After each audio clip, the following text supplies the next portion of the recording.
Student, अब देखते हैं थर्मोडायनेमिक्स की फर्स्ट एनसीईआरटी प्रॉब्लम को।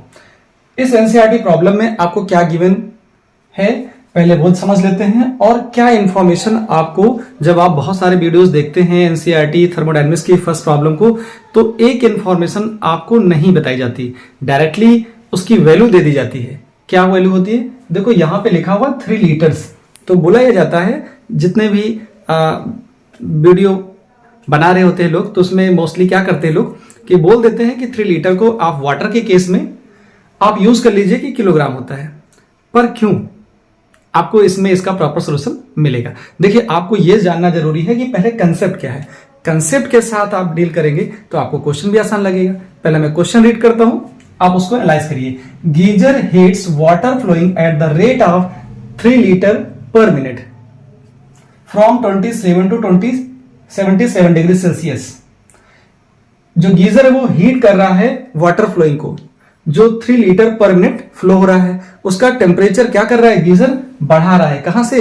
27 से 77 डिग्री सेल्सियस तक। इसका मतलब ये हुआ कि यहां पर जो राइज इन टेम्परेचर है वो तो आपको गिवन है। मैं ऐसा डाटा लिख देता हूं। देखो, मैं यहां पे लिखता हूं सॉल्यूशन। क्या लिख रहा हूं मैं? राइज इन टेम्परेचर जो आपको दिया गया पहले वो लिख दीजिए।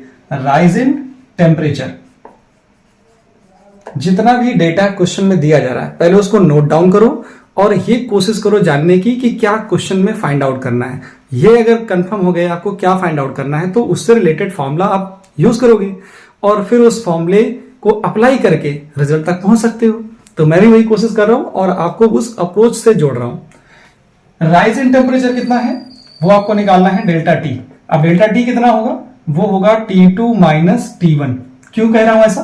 क्योंकि यहां 27 डिग्री सेल्सियस से 77 डिग्री सेल्सियस तक पहुंचा है, मतलब गीजर ने वाटर को हीट किया है। तो इसका मतलब ये जो टेम्परेचर डिग्री सेल्सियस में है इसको केल्विन में चेंज करो। अब बात ये आ गई कि डिग्री सेल्सियस को केल्विन में चेंज कैसे करें। अगर नहीं आता है तो डिग्री सेल्सियस में सिर्फ आप 273 ऐड करिए तो वो वैल्यू केल्विन में आ जाएगी। तो मैं 77 को यहां लिखता हूं। देखो, 77 प्लस 273, तो ये हो गया केल्विन में T2 वैल्यू, और यहां पर क्या हो जाएगा? 27 प्लस 273, ये हो गया आपका केल्विन में। 77 केल्विन में आ गया, 27 भी केल्विन में आ गया। अब यहां से रिजल्ट क्या आएगा? देखो, जैसे ओपन करोगे आप तो डेल्टा टी कितना आएगा? 77 प्लस 273, और यहां से आएगा माइनस 27 माइनस 273। तो ये वैल्यू और ये वैल्यू कैंसिल आउट हो जाएगी। यहां पे लिखा है 77 माइनस 27, ये रिजल्ट आ जाएगा 50 केल्विन। अभी सिर्फ आपने गिवन डाटा को लिखा है। गिवन डेटा में एक आपने डेटा फाइंड आउट कर लिया है। आगे देखिए क्या दिया गया है? रेट ऑफ फ्लोइंग वाटर दिया गया है। रेट ऑफ फ्लोइंग वाटर, तो मैं लिख देता हूं rate of flowing water. Rate of flowing water कितना है? वो आपको दिया गया है 3 लीटर पर मिनट। तो देखो यहां पे क्या है? रेट लग जाता है। जैसे रेट लगेगा उसके साथ टाइम आ जाएगा। अब चाहे सेकंड आ जाए या मिनट आ जाए। इस क्वेश्चन में क्या है? मिनट लगा हुआ है, तो मैंने मिनट लगा दिया, 3 लीटर पर मिनट। अब लीटर को पहले आप मीटर में चेंज करिए। क्या करिए? लीटर को मीटर में करिए। एक चीज और जान लीजिए, रेट ऑफ फ्लोइंग की यूनिट क्या होती है? शायद आपने पढ़ी हो। Rate of flowing fluid chapter में आपने पढ़ा होगा। रेट ऑफ फ्लोइंग क्या होता है? मैं इधर लिख देता हूं। जो रेट ऑफ फ्लोइंग होता है, रेट ऑफ फ्लो, इसकी जो यूनिट होती है, यूनिट क्या होती है? रेट ऑफ फ्लो की जो यूनिट होती है वो होती है मीटर क्यूब पर सेकेंड, या फिर हो सकता है मीटर क्यूब पर मिनट। या तो आप क्या लिखेंगे? या तो आप लिखेंगे मीटर क्यूब पर सेकेंड या लिखेंगे मीटर क्यूब पर मिनट। दो में से एक यूनिट आपको यूज करनी पड़ेगी। यहां पर क्या है? यहां पर देखो लीटर है, लीटर को बनाना है मीटर। तो कैसे लिखेंगे इसको?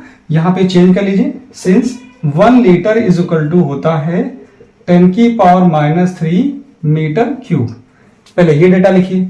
यहीं पर क्वेश्चन आपको समझना है। मोस्टली लोग यही बोलते हैं। मोस्टली मैं क्यों यूज कर रहा हूं वर्ड मोस्टली? क्योंकि आप बहुत सारे वीडियो देखने के बाद इस वीडियो को एनालाइज करिए। मोस्टली लोग यही बोलते हैं कि जब वाटर के केस आता है तो लीटर को हम लोग केजी में लिख लेते हैं। 3 लीटर को केजी क्यों लिखें? कंसेप्ट तो जान ले पहले। यहां पर क्या आएगा 3 इंटू 10 की power -3 metre cube per minute. ये आपको मिल गया क्या, ये है रेट ऑफ फ्लो। तो यहां आपको मिल गया rate of flow of water, rate of flowing water आ गया। तो इसका मतलब ये वैल्यू मिल गई आपको, क्या मिली है अभी रेट, ये मिल गया रेट ऑफ फ्लोइंग वाटर। अभी आपको मास तक पहुंचना है। मास कैसे निकालोगे, मास ऑफ फ्लोइंग वाटर कितना आएगा, mass of flowing water per minute, mass equal to होता है, मास इक्वल टू होता है वॉल्यूम इंटू डेंसिटी। क्या होता है, वॉल्यूम पर मिनट, देखो वॉल्यूम इंटू डेंसिटी होता है। तो यहां पे जो डेंसिटी आएगी वो किसकी आएगी, डेंसिटी वाटर की आएगी, ठीक है। और वॉल्यूम क्या आएगा, जैसे मास पर मिनट है तो वॉल्यूम पर मिनट लिखना पड़ेगा। तो मास पर मिनट है तो volume per minute, volume per minute मतलब मैंने तो अभी फॉर्मूला लिख दिया, ये फॉर्मूला हो गया। मैं लिख रहा हूं मास पर मिनट कितना आएगा, ये आएगा volume per minute, volume per minute और into density, density of water. ये तो आपको पता होगा, डेंसिटी ऑफ वाटर नहीं मालूम है तो मैं साइड में लिख दे रहा हूं। डेंसिटी ऑफ वाटर क्या होता है, density of water, density of water जो रो होता है 1 इंटू 10 की पावर 3 क्या आएगा डेंसिटी, केजी पर मीटर क्यूब होता है, ठीक है। इसकी वैल्यू आप यहां पुट कर दीजिए। तो देखो आपको क्या मिलने वाला है, यहां मास पर मिनट कितना आ गया, ये आ गया वॉल्यूम, वॉल्यूम कितना आया था, देखो वॉल्यूम पर मिनट का मतलब होता है rate of flow, rate of flow की वैल्यू कितनी है 3 इंटू 10 की पावर -3 इंटू डेंसिटी कितनी है 1 इंटू 10 की पावर 3। तो यहां से रिजल्ट कितना आ गया, ये आपको मिल जाता है 3 kg पर मिनट। क्यों लिखा मैंने ऐसा, देखो इसकी यूनिट होती है, इसकी यूनिट होती है मीटर क्यूब पर मिनट, इसकी यूनिट होती है केजी पर मीटर क्यूब। तो मीटर क्यूब कट जाएगा और यहां से आएगा कितना, यहां से आएगा केजी और इसके साथ आएगा मिनट, तो केजी पर मिनट ये आ जाएगा। इसको चेंज कर सकते हो आप 3000 ग्राम पर मिनट, इसको 3000 ग्राम पर मिनट कर सकते हैं। अब क्वेश्चन को आगे पढ़िए, क्या बोला जा रहा है, if geyser operates on gas burner. अगर गीजर को आप ऑपरेट करो किस पर, गैस बर्नर पर, तो गैस बर्नर पर जब ऑपरेट करेंगे तो पूछा गया है what is the rate of consumption of fuel. जब आप गैस बर्नर पर गीजर को ऑपरेट कर रहे हैं तो आपसे पूछी जा रही है value rate of consumption of fuel, लेकिन एक चीज दी जा रही है हीट ऑफ कंबसन दिया जा रहा है, हीट ऑफ कंबसन आपको गिवन है, लेकिन ये नहीं पता है कि कितना कंजप्शन हुआ है फ्यूल का।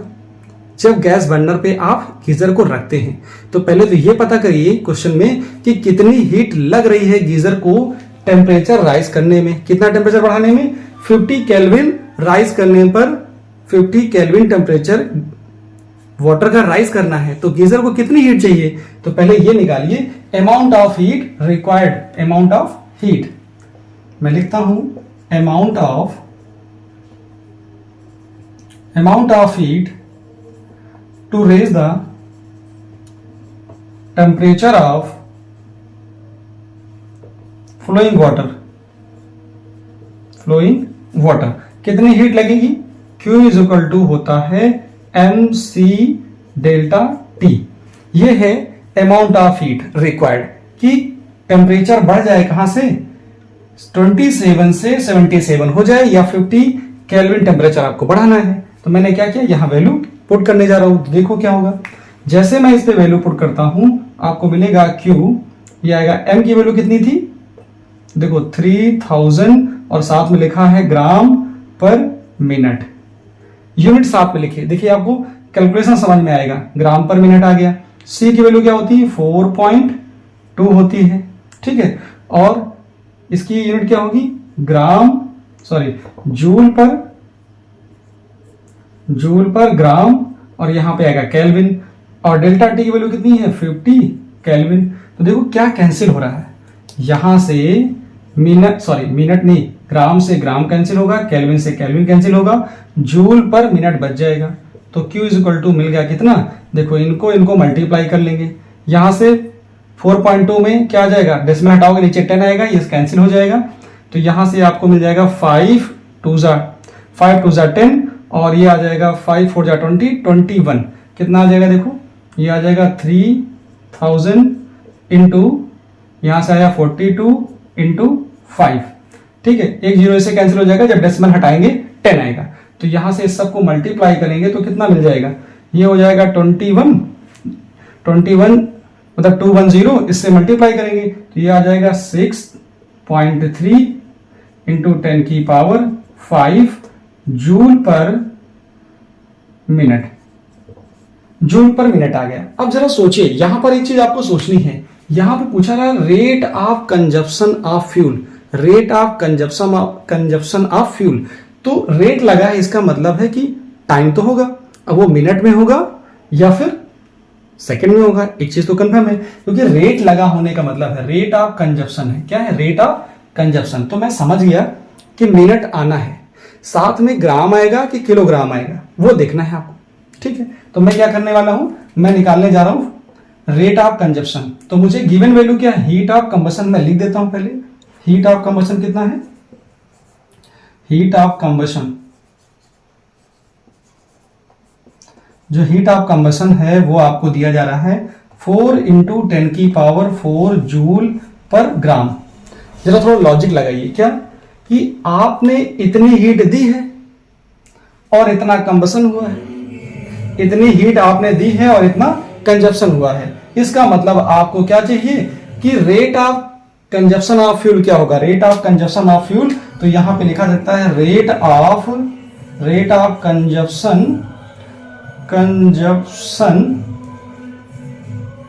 ऑफ फ्यूल, जो यहां से आएगा ये वैल्यू कितनी आ जाएगी, आप ले सकते हो क्यू, ये हो गई amount of heat required to raise the temperature, और ये आ जाएगा आपके पास हीट ऑफ कंबशन, ये आएगा हीट ऑफ कंबशन। यहां पे कंबशन आ गया तो वैल्यू पुट कर दीजिए, इसकी वैल्यू कितनी आई है 6.3 10 की पावर 5, और इसकी देखो यूनिट है जूल पर मिनट आई है, और यहां से देखोगे इसकी यूनिट कितनी है जूल पर ग्राम। तो यहां से 4 इंटू 10 की पावर 4, यहां पे जूल पर ग्राम है। जब इसको सॉल्व करोगे आप तो आपको क्या मिल जाएगा, देखो इसको पूरा सॉल्व करोगे जूल कैंसिल हो जाएगा, यहां से आ जाएगा ग्राम पर मिनट आ जाएगा, और जब ये सॉल्व करते हो तो आपको मिल जाता है 15.7, या अप्रोक्सीमेटली इसको 16 ग्राम पर मिनट आप लिख देते हो। तो इस तरह से ये इजी सॉल्यूशन आपको मिल जाता है।